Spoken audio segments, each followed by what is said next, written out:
Hello friends, Johnny Flyer here. As promised, a couple of videos on some of the newest additions to the fleet. So as you might see here, we have a brand new Lionel train. It is a Lionel edition of an American Flyer-like train, which means that it's basically Lionel, but branded as American Flyer because it is still S-scale.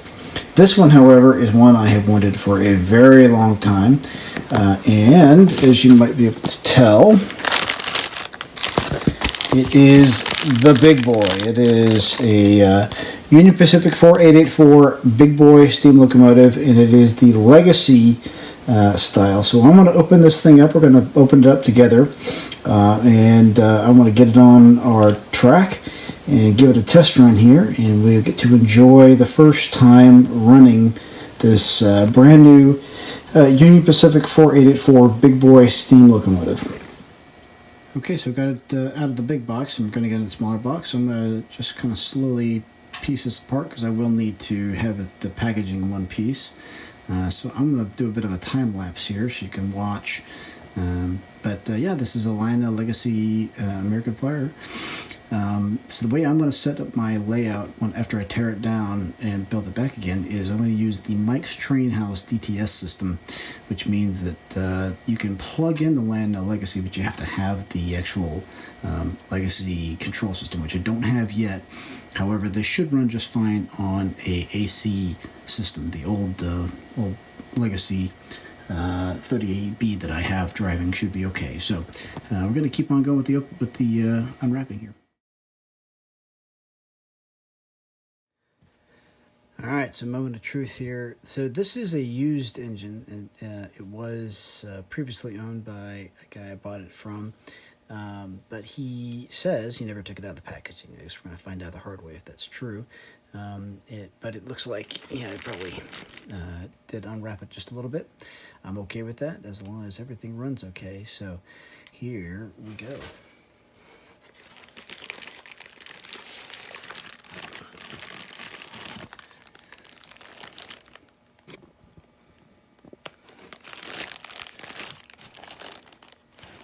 It is a very heavy locomotive. It is definitely much heavier than your standard American Flyer engine.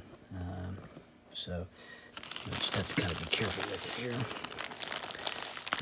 Just roll it out carefully here. And there is, man, that is a pretty locomotive. Look at that thing. Let me see if I can find a way to flip it up here in a way that's... Oh yeah, man, I don't know if you can catch the detail on this thing. It is absolutely spectacular. So, I mean, obviously, this goes way beyond kind of the classic toy train of the old American Flyer. I mean, this thing is highly, highly detailed. Yeah, I think it's time to pull this thing completely out of the packaging. And let's get it on the rails. So I'm going to stop here, and then I'm going to carefully, as much as I can, get it on the layout.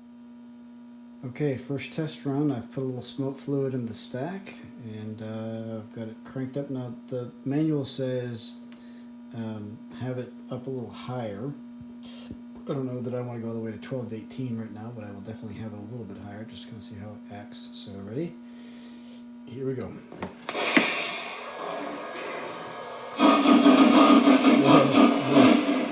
Holy cow, look at this thing. Holy cow.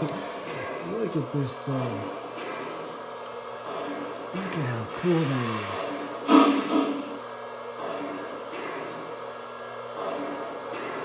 I mean, look at the detail on this thing.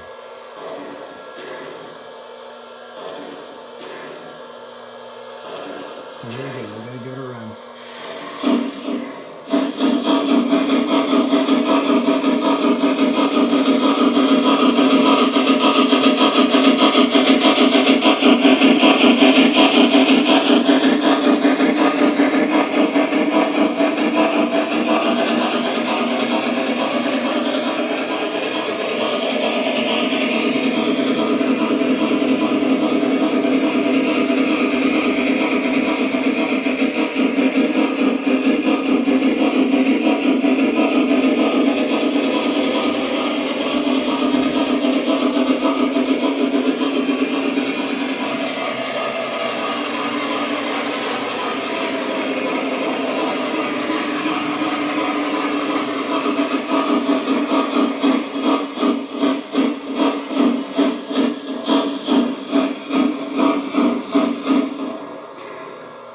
Cool. Well, I think it's appropriate to kind of stop it there. That's the first run around the layout with my brand new big boy. And everything's going well. The smoke was a little on the low end, but I think that's just because I don't have the amps turned out real high. But the sound is cool. And it seems appropriate that it's here next to an old Santa Fe we park it here. So I'm going to call that a good first test run. And for me, that's the first of a few new things I wanted to show off to you guys that I picked up over the last year. And I'm very, very excited about my brand new American Flyer Big Boy. And the numbering is even right for those of you who've been paying attention. The 4014 is the one that was recently restored and just did a big tour around the United States last year. So doubly excited about it. Hey folks, next up in the new acquisitions territory is this beautiful blue and yellow Santa Fe Alka diesel set, and I'm embarrassed to say that I cannot remember if it's the 484, 485, 486 set from 1957, or if it was the later issuance of it. I'll have to clean that up and figure it out, but I can't find the agreement I made or the paperwork because I bought this about 9-10 months ago, and I'm just now getting it on the layout to test it out. But as you can tell, if I zoom in just a bit here, the paint is really, really nice. It's a very clean engine, minus some little nicks and dings because it was run, and some issues with the decals. Really see, I mean, this is just a beautifully kept engine, and it's a little dark in my train room right now. I apologize for that. But you really can't see. I mean, this is just a super nice locomotive. So, not a whole lot of story to this, but this one came from a friend who is getting out of S and HO scale Flyer, and thankfully I am getting into S and HO American Flyer. And he was looking to kind of move along some of his rolling stock, and I jumped on it. So this is kind of a test run of this particular engine.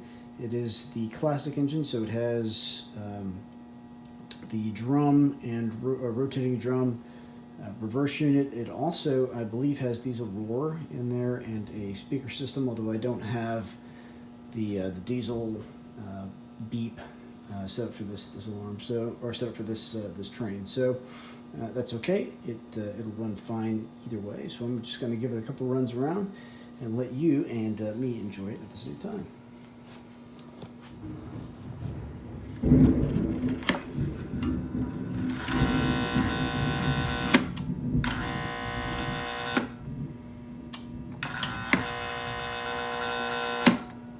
As you can hear, the drum's a little sticky, so probably need to take it apart and work on it a little bit. But there's like the diesel roar right there. Off it goes.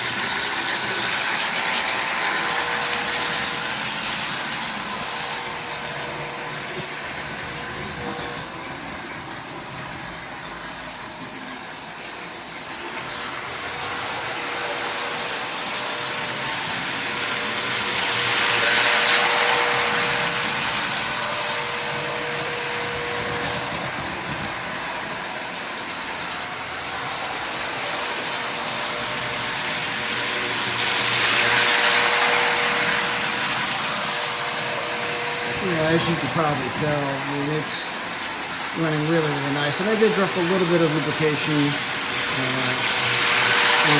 on the key parts before letting it go. But I mean, this is pretty much after just being in storage for several years, and it's running this nicely. So a really nicely kept train.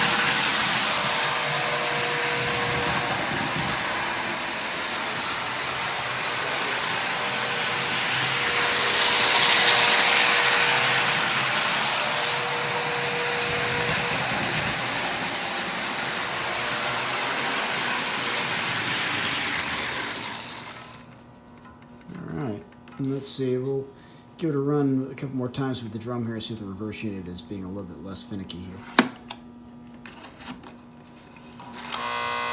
Got a neutral gun. There we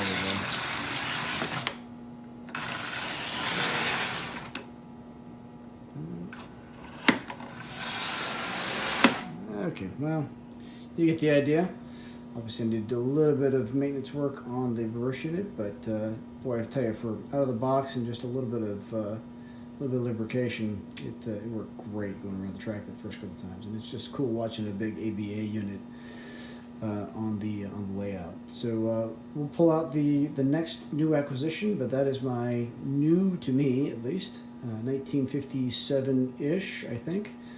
Santa Fe Alka diesel, and we'll check out what's next. Okay, so next up is should be a fairly familiar train. Actually, this is a custom job on a classic Alka diesel. This is actually a 360, I think it's a 4, kind of old style there. In fact, you can see its cousin back behind. So that is a kind of that's the same setup as the old AB set up with the link coupler. The difference here is we changed out the link, if you can kind of see, link with a classic, with an updated knuckle coupler. And then what I did was I added the dummy unit from the ABA unit, and now I have the ability to create a consist over here. So a little bit of a mishmash of styles and years, but what I got was a Seaboard Coastline train that, I'm sure that the rivet counters will tell me, hey, there was never an Alka diesel run by Seaboard, and I think there was probably some EMDs, but we don't have EMDs in American Flyer. I know that there's some other makers out there that do, but for the purposes of this layout, and because I had a couple of just absolute junkers that needed some help, I went ahead and asked a good friend of mine to do a custom paint job.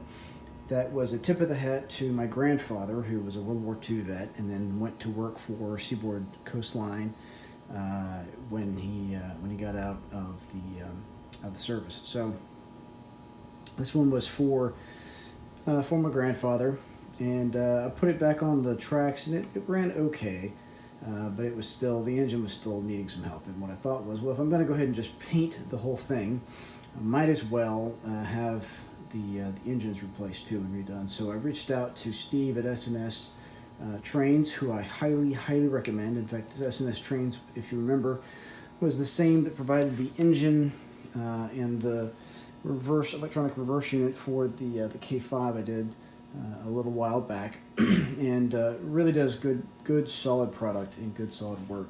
So the reason I had to send this one in is because the wheels need to be, or the engine needs to be completely replaced. It needs to be retooled. It's not like it was on the steam engine. So you need to kind of have the whole thing redone and updated. So I thought, we'll just go ahead and do this while I am not running trains, and sent the whole thing in. And I think you'll agree, this is a really, just the black and yellow paint scheme is just really nice looking train. So I'm going to go ahead and give this one a run just a little bit and have some fun with it. Oh, and you'll also notice before I give it a run, the light on the front has been updated to an LED because we were having issues with the light. The back, I kept it as the old light. I don't like the mishmash of the two in this case, so I think eventually I'm going to update to 2 LEDs, one on the front and one on the back. But for now, it's classic on the back and new on the front.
So the dead rail, interestingly enough, does not work as expected with this engine, because it's designed to work at low voltage, and that's because the engines, those DC engines, are just they're more efficient than the old open state engines. So I'm sorry, this is a CAN engine, not a DC. But these CAN engines, I think, are just a little bit less efficient than a little bit more efficient than the American Flyer ones. So that's probably why. But anyway, very impressive looking going around the tracks, and I am very stoked about this, to have a reliable sort of ode to my grandfather. So I have my grandfather's actual train, which is an older video. If you want to go back and take a look, it runs fantastically. And this one, which is an ode to him, and just proud to run it in his honor. So that's it for this particular train, and I think we'll do maybe one more here in the new Acquisitions bunch. So the last thing is this really pretty set. So I think a lot of Flyer collectors will tell you that one of the big desirable sets is the Northern Pacific, or sorry, these Northwest sets with these Alka diesel and the dark green, light green with the white stripe kind of pinstriping. So this is a Northern Pacific set. It is the original year, 1950s. I'll have to go take a look at it again. I can't remember what right off the top of my head, but I think, I don't know how well you can tell with the lighting, because again, it's a little dark in the train room. This is a clean, very, very clean set, beautiful set. And I had a chance a while back when I was really first getting into Flyer to hop on one of these for next to nothing, and I skipped out on the chance, and I was kind of kicking myself, because at the time I don't think I understood what I was looking at. Now, this is a very well kept, very pretty Northern Pacific Alka diesel, and very happy to finally add this one. And although it doesn't run just yet, it probably will with a little bit of TLC and some lubrication, because this one spent pretty much its entire life in storage. It will go on the layout and it will get run a little bit. But this is a good way to segue into some of the the other things I want to talk about. So all of this layout here, you can tell, is not made a whole lot of progress, probably because I haven't been around to make any progress. But most of this is going to start coming up, and I'm going to take a different direction on the layout here, but I'm going to try to split out the Flyer and more scale modeling aspects of the hobby, both of which really interest me and inspire me. I'm also going to collapse down to just one layout. So those of you who are familiar with my test layout, I'm going to probably do away with that and just do a test stand. And I'm going to start focusing a little bit more on, probably be moving away a little bit from Flyer and more into S scale, and then some of the HO scale, and some of the more, kind of the different control options for Flyer and some of this. So good opportunities ahead. I still am a lover of American Flyer and will not be going anywhere as far as that's concerned. I just plan on kind of expanding the channel just a little bit beyond just American Flyer. So, unfortunately, no ability to run this just yet. But I think you'll agree, of the acquisitions that are here, this is an absolutely beautiful one. So, for those of you who want to take a look at some maintenance of an Alka diesel like this one, highly, highly recommend that you go to Dave's American Flyer Trains, his channel, and take a look at some of the work he's done to restore some of these great Alka diesels to running shape. I will do a little bit of maintenance on this one. I may do a video on it, I'm not real sure just yet. But highly recommend that you take a look at Dave's channel, because he does really good maintenance, and everything I've learned to do other than Tom Barker's books, I have learned from Dave and kind of what he does over there. So anyway, that's where we sit right now. I am just so pleased to have this train and the other trains that I showed you on this video in my collection now, and just happy as heck to be back into it. So thanks for watching, everybody, and I hope you appreciated the video. It was fun to pull everything out. It's kind of like being a kid at Christmas, but I got to do it 3-4 times with you today. So thanks very much, and we'll see y'all soon.